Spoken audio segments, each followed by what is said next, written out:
As sociedades africanas eram organizadas em chefes, que geralmente eram os homens mais velhos da família.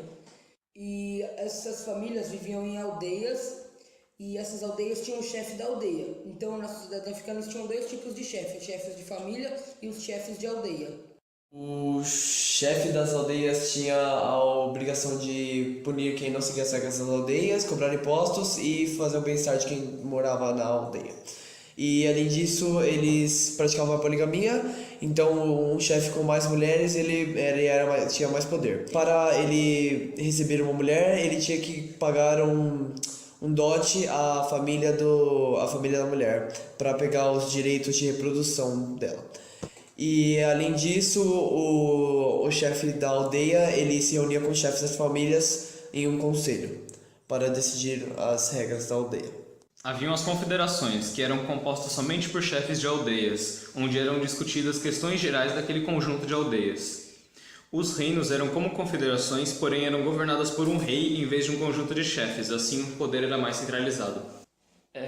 A maioria das aldeias era politeísta, com algumas exceções que eram politeístas, mas com conceitos islâmicos.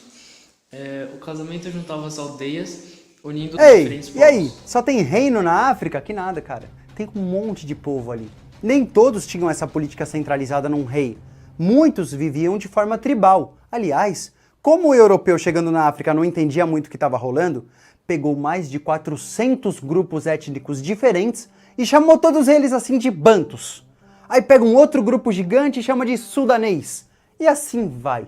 E aí, então, muitas etnias africanas a gente não vai ter conhecimento nenhum. Aí a gente fala de características que são super gerais. Por exemplo, o europeu, que foi para um povo africano, foi para outro, foi para outro, foi para outro, ele nem entendeu direito quais são esses povos, mas uma coisa ele percebeu. Ele percebeu, esses caras não gostam muito de escrever, não é a deles. Alguns até escrevem, mas o costume maior deles é da oralidade. Eles passam as informações, por mais que seja uma informação super importante, eles vão passar essa informação através da fala.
politeísta, até nascer um cara chamado Maomé.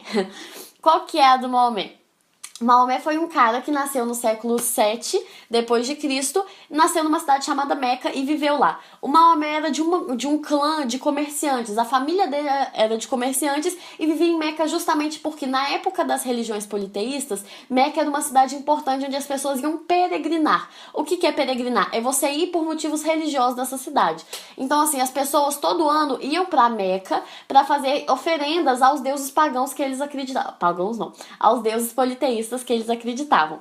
Então, assim, a família do Maomé era uma família de comerciantes que ajudava esse comércio que rolava na cidade de Meca, ajudava os peregrinos, que ganhava muito dinheiro com isso. A família do Maomé era um bocado abastada, e depois ele ainda se casou com uma viúva muito rica, e com isso ele conseguiu viajar muito, e ele aprendeu muito sobre religião judaica, e principalmente a religião cristã, que acaba que o islamismo é uma mistura muito boa dessas duas religiões também. Só que, aos 40 anos, Maomé estava um dia aí vagando pelo deserto e recebeu uma visão do anjo Gabriel, que revelou para Maomé que não existe esse tanto de deuses, que essas religiões estão todas erradas, que na verdade só existe um Deus, que é Alá, e que mandou Maomé escrever todos os preceitos de Alá. Então Maomé, inspirado pelo anjo Gabriel, acabou escrevendo todos os dogmas dessa religião única, que acabou virando o Alcorão. O Alcorão é a Bíblia dos muçulmanos, né, que tem todos os preceitos, que tem todos os dogmas, que tem todo o fundamento da religião islâmica mesmo.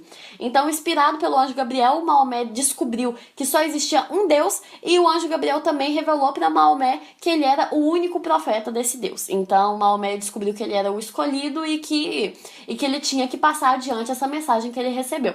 Então o que aconteceu? Maomé voltou para Meca e começou a falar disso com a família dele. E quando a família dele começou a se converter, ele descobriu que ele tinha que passar isso para mais pessoas. Só que assim, a família do Maomé, o clã do Maomé e a cidade onde ele vivia era uma cidade que recebia peregrinos todo ano por causa dessas religiões politeístas. Então, acabar com a religião politeísta ia acabar basicamente com toda a renda da cidade, ia acabar com toda a família, com todo o clã, e além disso, eles já tinham a religião deles. Então, Maomé foi muito perseguido em Meca, tanto que ele fugiu de Meca, o que começou o calendário muçulmano, né? Para os muçulmanos, o ano 1 é o ano em que Maomé fugiu de Meca e foi para uma cidade chamada Yathrib, que hoje a gente conhece como Medina. Tanto que o nome da cidade mudou por causa disso. Medina significa a cidade do profeta, porque foi onde Maomé fugiu quando ele foi perseguido, e aí depois a peregrinação de Maomé, que os muçulmanos fazem todo ano, foi quando Maomé, depois que a religião dele foi aceitada, voltou da cidade que ele estava refugiado para a cidade natal dele, que é Meca. Então Maomé acabou fugindo para essa cidade, e lá em Medina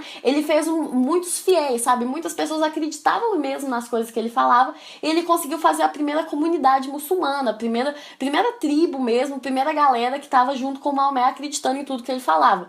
E aí acabou que, por uma mistura de convencimento mesmo das pessoas, por conversão das pessoas, e também pelo exército que ele formou com essas pessoas que acreditavam nele, Maomé conseguiu conquistar várias cidades. Tanto ele conseguiu o poder político na cidade dele, em Medina, quanto depois, quando ele formou o exército, ele conseguiu voltar para Meca, conquistar a Meca, e a partir daí ele saiu avançando pela Península Arábica e começou a conquistar vários lugares, começou a virar um grande líder político e também a expandir a religião muçulmana.